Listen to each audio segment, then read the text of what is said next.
Today we have the 2022 Tesla Model 3. This vehicle has done just over 24,000 miles. It has an automatic transmission and a fully electric motor.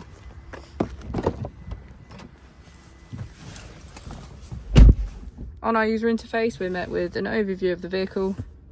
This allows us to open the bonnet, charging port and boot, all from within inside the car. If we click on a Tesla icon in our bottom right, we can access our controls, dynamics, charging, autopilot, schedule, safety, service and software. Within safety, we have advanced features such as a pin to drive and a glove box pin.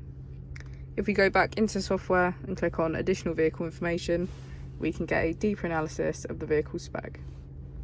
The Model 3 comes with a 360 degrees camera, and with that you can access your dash cam.